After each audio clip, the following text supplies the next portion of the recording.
la mia faccia nei vostri occhi. E quanta gente ci sta.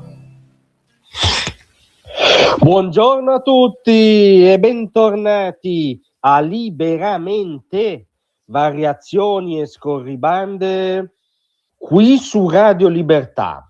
Allora, scoop clamoroso dei giornaloni stamattina. Matteo Salvini condivide gran parte dell'agenda politica, economica, ma prima ancora culturale di quel fenomeno che si chiama trumpismo e che va ben oltre, peraltro, la traiettoria politico-personale di Donald Trump. Ma questo è un discorso troppo complesso, troppo di prospettiva storica, non vorremmo mandare in difficoltà le poche certezze dei giornaloni, che oggi appunto svettano nell'operazione Repubblica Stampa, hanno rilanciato il post con cui Donald Trump ha rilanciato un'intervista di Matteo Salvini al sito che è un punto di riferimento della galassia maga Breitbart, a febbraio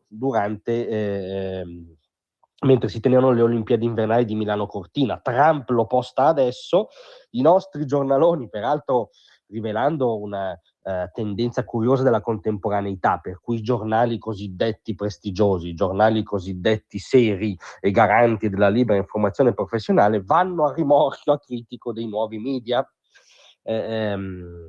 Nell'intervista comunque che Trump ha rilanciato definendo Salvini coraggioso e francamente anche il nemico più accanito di Salvini, che ne riconosce tutti i difetti del mondo, farà fatica a non condividere questo aggettivo, ma la cosa interessante è cosa disse Salvini nell'intervista, che se i colleghi avessero facessero la fatica minima di andare a rileggersi invece che concentrarsi sull'assist di Trump a Salvini, Repubblica, o lo sgarbo di Donald a Meloni, Stampa, rivelando un provincialismo dell'analisi ormai endemico. La cosa interessante è come Salvini argomentava questa sua condivisione dell'agenda trumpiana.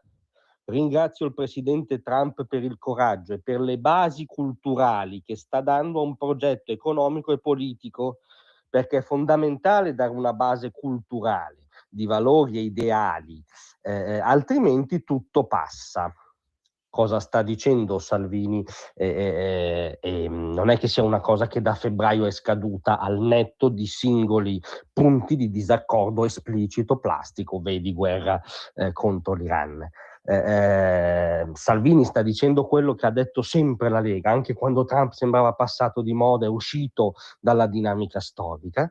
Sta rivendicando la formidabile reazione incarnata anzitutto da Trump contro l'ideologia del suicidio occidentale, contro il politicamente corretto wokista che ci vuole sempre automortificati, intenti a sbaraccare la nostra civiltà, contro quel caso unico nella storia di masochismo culturale che Sir Roger Scruton chiamava oicofobia, cioè la paura, la vergogna, l'odio di sé, della propria casa, della propria tradizione culturale, storica, spirituale. L'idea che la nostra civiltà debba mettersi in modo permanente sul banco degli imputati e chiedere in modo permanente scusa per essere tale, per la propria identità, per i propri valori, in primis i valori che rimandano a quell'avventura religiosa ma anche culturale che si chiama cristianesimo, in primis i valori che incarnano quel manufatto tutto occidentale che è la libertà individuale e quindi la libertà economica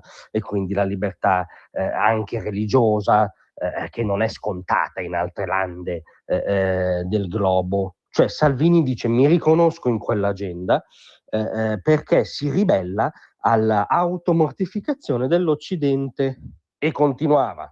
Mi sembra che questa sia la differenza tra il primo e il secondo mandato del presidente Trump.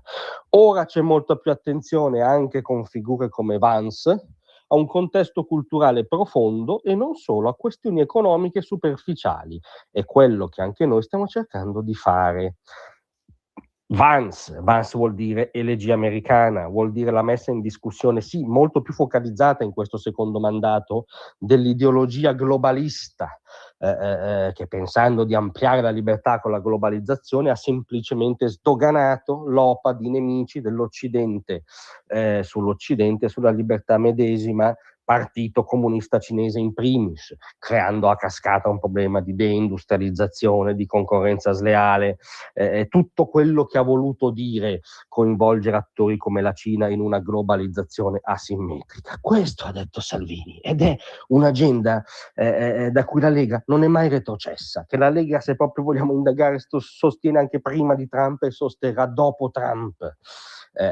Quindi lo scoop non esiste. Vi ringraziamo colleghi, ma vi giuro, noi lo sapevamo che Salvini e la Lega sostengono l'agenda del trumpismo a netto di singoli disaccordi su singoli anche importanti dossier. Quello che conta è il contenuto a cui voi non avete dedicato una riga. Stiamo o no con la nostra civiltà, con la nostra identità?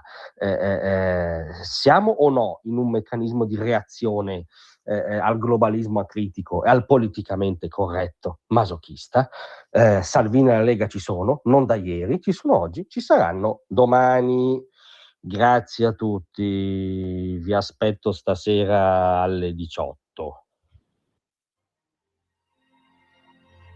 Tra un manifesto e lo specchio